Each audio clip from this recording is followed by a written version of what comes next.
Okay.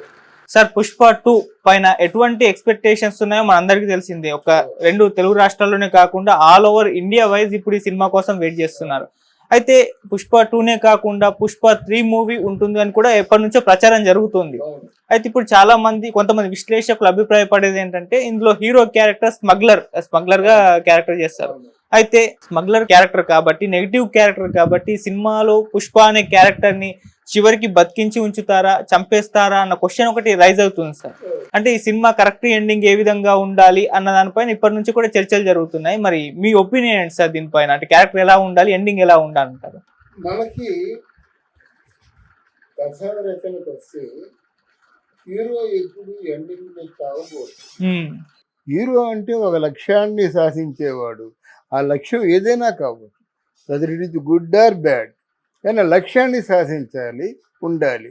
అందుకని ఇంతమంది బహుజనులు అందరూ కూడా అంటే చాలామంది ప్రజలు, అంటే మెజారిటీ ఆఫ్ ద పీపుల్, వాళ్ళు దాన్ని సింక్ అయ్యారంటే దానికి కారణం ఏంటంటే కథలో కథానాయకుడి తాలూకు పాత్ర, ఆ కథ గమనం, అది మాట. ఒకవేళ హీరోని చంపే ఆలోచన ఉన్నట్టయితే ఇంకా మూడో పుష్ప 3 అనే ప్రమేయమే లేదు, నేను చెప్పాలంటే నా అనుభవంతో. ఒకవేళ పుష్ప 3 చేయాలంటే ప్రభాస్ కానీ హీరో అయితే చేయొచ్చు. అంతకంటే బెటర్ ఫిజిక్, అంతకంటే బెటర్ పెర్ఫార్మెన్సు, అంతకంటే బెటర్ పాపులారిటీ, అంతకంటే బెటర్ బిజినెస్ చేసేవాడు ఉంటే దాని ప్రకారం ఇంకా బడ్జెట్ ఉంటుంది, చేయొచ్చు. కానీ మరి ఇంత బ్రహ్మాండంగా చక్కగా సక్సెస్ అయింది.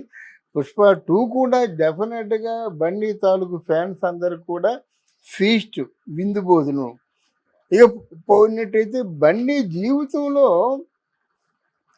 పుష్ప వరకు ఒకటి, పుష్పకి ముందు పుష్ప తర్వాత అని చెప్పుకోవచ్చు. పుష్పకు ముందు బన్నీ వేరు, పుష్ప తర్వాత బన్నీ వేరు.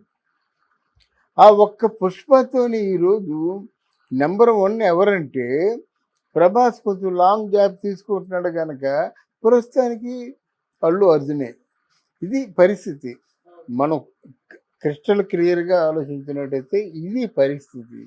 ఈ పరిస్థితుల్లో ఇంకోటి ఏంటంటే సుకుమార్తో అర్జున్ బన్నీ బాగా సింక్ అయ్యాడు. అప్పుడు ఆర్య కానీ ఇప్పుడు పుష్ప కానీ. అందువల్ల సింక్ అయిన తర్వాత ఏం చేస్తారంటే ఈ కమర్షియల్ ఆర్టిస్టులు పుష్ప 1 కంటే పుష్ప 2 బడ్జెట్ ఎక్కువైంది, పుష్ప 2 కంటే పుష్ప 3 బడ్జెట్ ఎక్కువ అవుతుంది. అంత బడ్జెట్ పెట్టుకొని హీరోని చంపేయడం మాత్రం కరెక్ట్ కాదు.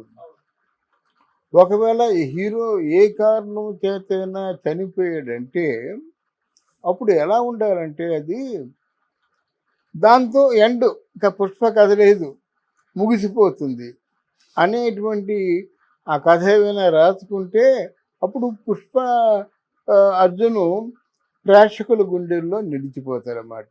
కానీ హీరో క్యారెక్టర్ని చంపడం ఎంత మాత్రం ఈ సీజన్ కరెక్ట్ కాదు. ఏవో సమస్యలు వస్తాయి, పోరాడాలి, శాసించాలి, అంతేగాని చావు ఒకటే పరిష్కారం కాదు కదా అనేవాళ్ళు చాలామంది ఉన్నారు. అందువల్ల సింక్ అయింది కనుక పుష్ప 3 తీయొచ్చు, కానీ హీరోని చంపడం మాత్రం కరెక్ట్ కాదు. హీరోని చంపినట్టయితే మళ్ళీ పుష్ప 4కి వెళ్ళాడు. తర్వాత ఏమో సుకుమారు పుష్ప 1, పుష్ప 2 తీసినంత అంత కాన్సన్ట్రేషన్తో పుష్ప 3 తీయలేడు, ఆయన నటించలేడు.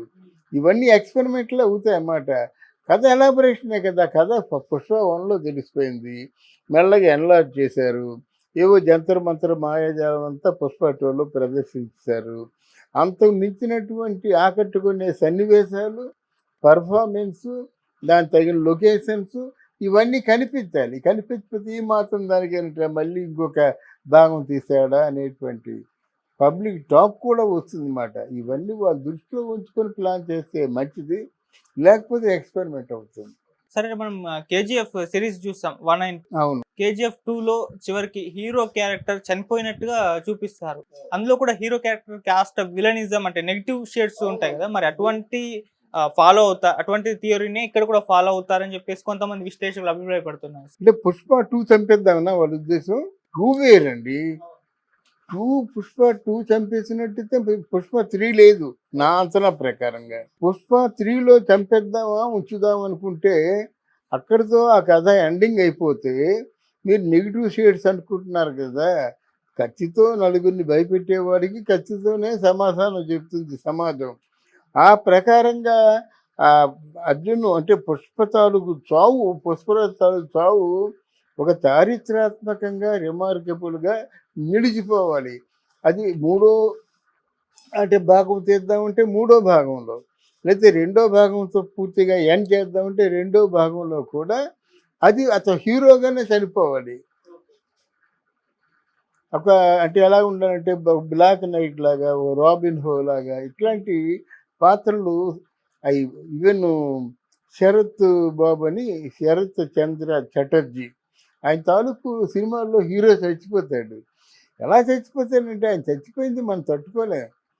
అసలు మగవాళ్ళు సైతం ఏడ్చేస్తాం. దేవదాసు తట్టుకోగలమా? అందువలన బాటసారి తట్టుకోగలమా? చాలా ఉన్నాయి సినిమాలు. తర్వాత ఆయన కూడా తేరుకొని ఆ హీరో చచ్చిపోకూడదని మిగతా కథలు తారుమారు అంటే ఇద్దరు మిత్రులు ఇవన్నీ చాలా హ్యాపీ ఎండింగ్ పెట్టాడనమాట.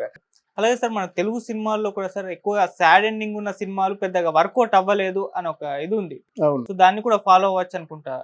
పుష్ప సిరీస్ లో సాడ్ ఎండింగ్ ఉన్న మన దగ్గర ఎక్కువ వర్కౌట్ అవ్వలేదు, అది కూడా దృష్టిలో ఉంచుకుంటారు పుష్ప టీం. అందుకే హీరో క్యారెక్టర్ ని చనిపోవడం కన్నా బతికించే అవకాశాలే కనిపిస్తున్నాయని అంటే. లేదు, చనిపోతే ఆడవాళ్ళు కూడా లైక్ చేయరండి. హీరోయిన్ ఇప్పుడు హీరోయిన్ కాదు, ప్రజలు కూడా ప్రేక్షకులు కూడా ఇవాళ ఏమైపోయారంటే ఒక పాటే వచ్చింది, ఐ లవ్ బ్యాడ్ బాయ్స్ అని. అంటే ఏంటి జనరేషన్ తాలూకు మనస్తత్వం బట్టి అలాంటి పాటలు రాస్తారు. ఆవిడ కావాలి బ్యాడ్ క్యారెక్టర్ కావాలి. ఆ బ్యాడ్ క్యారెక్టర్లో పెద్ద అఖండమైన వాళ్ళు ఎంతో ఆకట్టుకుంటారు అన్నమాట. చాలా బాగా చేశాడు, చాలా బాగా చేశాడని చెప్పి. మన సినిమా చూడు దొంగరాముడు అన్ని దొంగలే కదా, మరి ఎంత హిట్ అయ్యాయి అందువల్ల. ఓకే సార్, మరి పుష్ప 2 ఏ రేంజ్ లో హిట్ అవుతుంది మీ ఒపీనియన్ ఏంటి? రీసెంట్ గా 2 సాంగులు కూడా వచ్చాయి, 2 కూడా మంచి పాజిటివ్ స్టాక్ అయితే తెచ్చుకున్నాయి సార్. మీ ఒపీనియన్ ఏంటి? పుష్ప 2 మళ్ళీ బాక్స్ ఆఫీసుని బద్దలు కొట్టి మిగతా భాషల్లో కూడా చాలా మంచి పేరు తెచ్చుకుంటుంది. తర్వాత బన్నీకి మంచి హీరోయిజం వస్తుంది. పాన్ ఇండియా స్టార్ అంటే మనం చెప్పాల్సిన అవసరం లేదు, ప్రేక్షకులు చెప్తారు. దాని తర్వాత హిందీలో కూడా బన్నీకి మంచి ఆఫర్లు వస్తాయన్నమాట. ఇక ముందు స్టోరీస్ అయ్యి ఎంపికలో జాగ్రత్తగా ఉండాలి. కానీ ఈ సినిమా మాత్రం బన్నీకి అంటే అర్జున్కి కనక వర్షం కురిపిస్తుంది. సుకుమారు అర్జును అక్కడ అందశ్రీ రాసిన మాటలకి ప్రాణ ప్రతిష్ట కీరవాణి చేస్తున్నాడా లేదా అన్నదే కావాలి. కానీ ఇదన్నీ మిగతా ఇవి ఆలోచించకూడదు.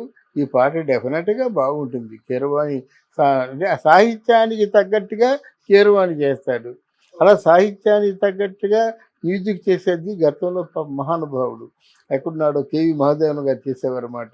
Okay, thank you so much. Thank you అమ్మా.